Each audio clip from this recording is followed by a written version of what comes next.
On accueille Stanley Lucas. Bonjour, bienvenue sur Métropole. Bonjour Wendell, bonjour Garo et bonjour à tous les auditeurs de Métropole. Et on parle désormais d'évolution dans le dossier TPS. Vous avez des données. Quelle est la réaction des Haïtiens de la diaspora?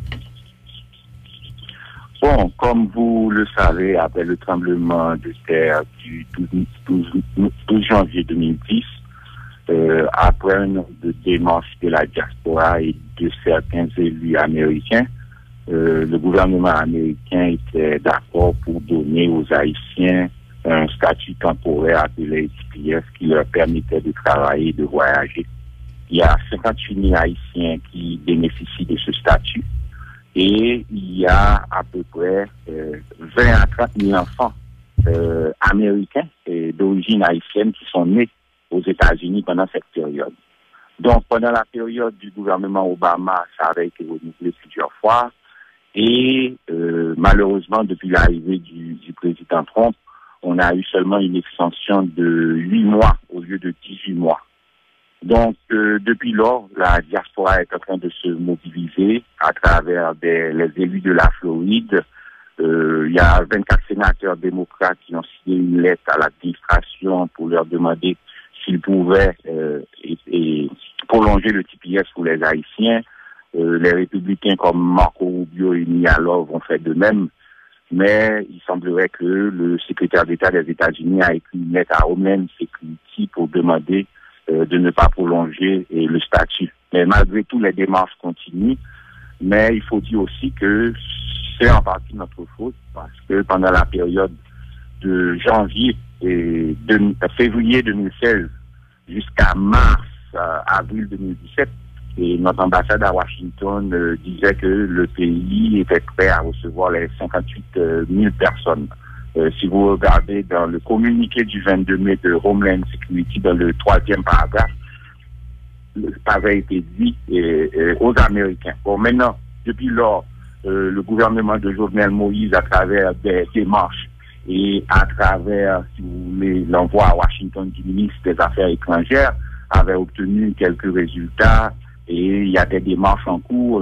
La décision finale sera prise le 23 novembre, mais jusqu'à présent, les démarches continuent. Mais vous savez, la diplomatie américaine, c'est comme un éléphant.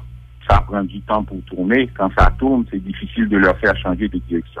Est-ce que, Stanley Lucas, vous avez dit que entre 20 et 30 000 petits Américains, je peux les appeler ainsi, donc il y a entre 20 et 30 000 petits Américains d'origine haïtienne, nés après le 12 janvier aux États-Unis. Est-ce que ces enfants-là américains, est-ce qu'ils sont concernés par le TPS?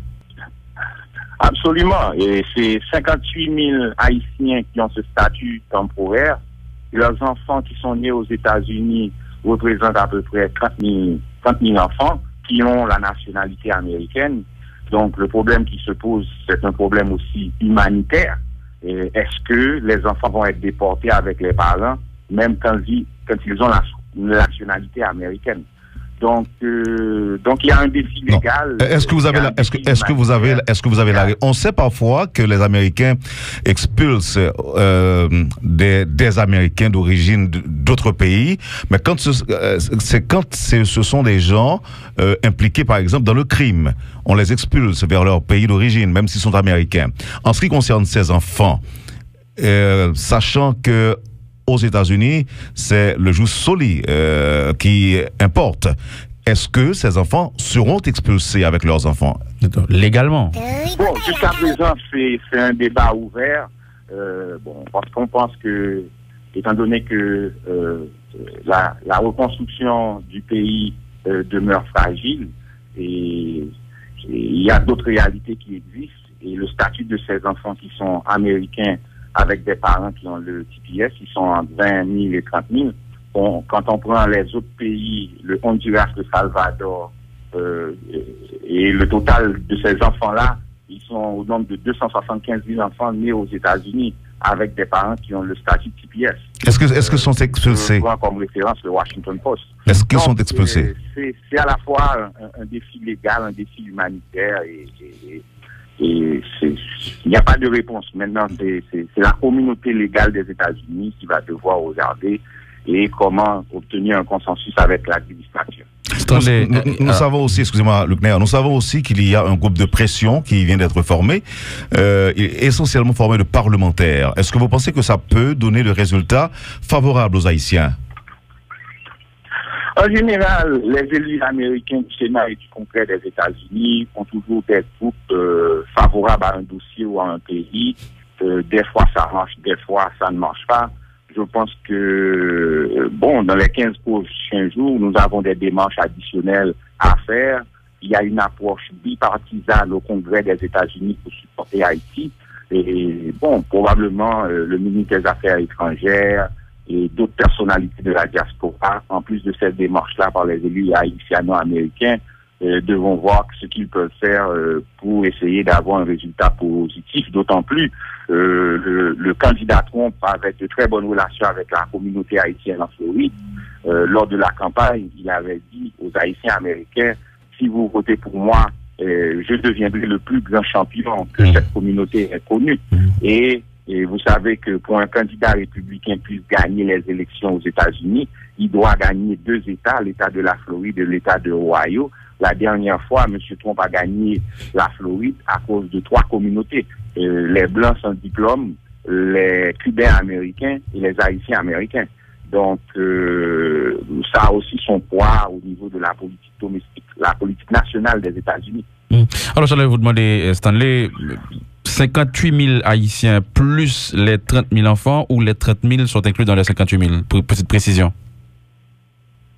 58 000 plus, on évalue les enfants entre 20 à 30 000. Okay. 58 000 plus 20 et 30 000. Ok. Donc là à 4... Il ne faut pas oublier, il y a des Haïtiens qui bénéficient du TPS qui ont 17-20 ans aux États-Unis. Ok. Là, à 13-14 jours de la date butoir, est-ce que, comme l'ambassadeur Paul Altidore, vous pensez qu'il y a une petite possibilité, Stanley? Est-ce que, selon ce qui se dit actuellement, les démarches peuvent aboutir? Comme on dit en créole chez nous, ou pas vendre pour cabrit là, pas avant pour tout ça veut dire que il faut continuer à faire les démarches. C'est 50-50 aujourd'hui, mais je dois vous dire que ça va être vraiment difficile. Donc les démarches continuent, particulièrement les membres du Congrès aux États-Unis, mais aussi de notre côté, nous devons réfléchir au niveau de la consistance de notre diplomatie. Parce que de février 2016, quand Prévert est arrivé au pouvoir, jusqu'à mars, jusqu'à la formation du gouvernement de Jacques Billafontaine, le message que passait notre ambassade à Washington, c'est que nous étions prêts à recevoir 58 000 personnes. Vous n'avez qu'à regarder le communiqué, le 3e paragraphe du communiqué du 22 mai de Homeland Security. Donc, le manque de de consistance de notre diplomatie, on fait comprendre aux Américains que nous étions prêts à les recevoir, parce que nous connaissons que la réalité économique du pays est fragile et le transfert de la diaspora a son poids dans l'économie nationale. En 2017, les Haïtiens aux États-Unis ont transféré 2,5 milliards sur Haïti, et ce qui représente à peu près 30% du GDP. Stanley, un dernier point que je voudrais voir avec vous. Il y a 1 an, les Américains avaient voté, républicain. C'est pourquoi on a Donald Trump, malgré sa campagne migratoire, est élu président de la République. Alors que le président célèbre sa première année à la Maison-Blanche, des candidats démocrates viennent de remporter les élections. Qu'est-ce que vous voyez se profiler à l'horizon, Stanley? J'aime bien cette question parce qu'elle permet de faire un parallèle entre la démocratie, le rôle de l'opposition dans la démocratie aux États-Unis par rapport au rôle de l'opposition en Haïti. Comme vous le savez, on a eu le raz-de-marée des républicains l'année dernière qui ont pris le contrôle de la présidence du Parlement américain, la plupart des postes de gouverneurs et des élus au niveau des États. 1 an plus tard, les démocrates, à travers les élections qui ont eu lieu mardi soir, ont remonté la pente. Ils ont gagné beaucoup de postes, particulièrement le poste de gouverneur en Virginie, dans le New Jersey et plusieurs autres régions des États-Unis. Comment les démocrates ont réussi à remonter la pente? C'est en critiquant techniquement les initiatives de santé économique et politique du président Trump, mais surtout en faisant des propositions. Et par exemple, M. Trump a envoyé un budget au Parlement américain. Les démocrates n'étaient pas d'accord. Les démocrates n'ont pas bougé les États-Unis. Les démocrates on ne retrouvait pas de démocrates dans la violence aux États-Unis. Ils ont fait des propositions à la population et ils ont gagné mardi soir. C'est parce que les indépendants ont coulé dans leur discours politique, économique et social. Lorsqu'on regarde en Haïti, c'est une opposition qui tend à disparaître parce que l'opposition haïtienne, on la retrouve dans la violence et la violence des rues. Les victimes en général sont des malheureux. Imaginez-vous une petite marchande qui prend un crédit, comme on dit chez nous, un point à 32% pour acheter 5 paniers de légumes, 10 douzaines de bananes. Eh bien, cette marchande voit pourrir sa marchandise à cause des violences politiques dans les rues de Port-au-Prince. Vous pensez que s'il y a des élections demain, ces marchands vont voter l'opposition? Absolument pas. Donc aujourd'hui, par rapport à ce qui se passe aux États-Unis, l'opposition haïtienne doit pouvoir offrir au peuple haïtien une alternative économique, sociale et politique. Sinon, elle est condamnée à perdre des élections parce qu'aujourd'hui en Haïti, c'est impossible de gagner des élections avec la violence anarcho-terroriste. La démocratie ne tolère pas les violences anarcho-terroristes. Donc aujourd'hui, en tant que société, l'opposition haïtienne, en fonction de ce qui se passe aux États-Unis, doit un peu regarder comment l'opposition démocrate s'est comportée par rapport au pouvoir républicain, en critiquant techniquement et scientifiquement et en faisant des propositions de solutions aux problèmes économiques, sociaux et politiques du pays. Aujourd'hui, je crois que les Haïtiens qui sont dans l'opposition ont beaucoup à apprendre de l'opposition démocrate. Donc, est-ce que cela veut dire que pour les élections de novembre prochain, les démocrates vont reprendre le contrôle du Congrès parce qu'il y aura des élections sénatoriales et législatives? C'est un dossier à regarder, mais les résultats des élections de mardi soir sont très encourageants pour le Parti démocrate. Voilà. Merci Stanley Lucas. C'est un plaisir de vous parler ce matin. Excellente journée. Et à vous aussi, et puis pour les jeunes qui veulent continuer à me suivre et d'autres dossiers importants comme la Minijus, etc., je les invite à aller sur Twitter. Mon adresse Twitter, c'est @StanleyLucas01 ou bien @StanleyLucas01 pour les gens qui parlent anglais, @StanleyLucas01 ou sur ma page Facebook Stanley Lucas qui a la photo d'une main fermée avec un drapeau haïtien. Que Dieu vous bénisse. Voilà. Portez-vous bien. Merci. Stanley Lucas, en direct de Washington.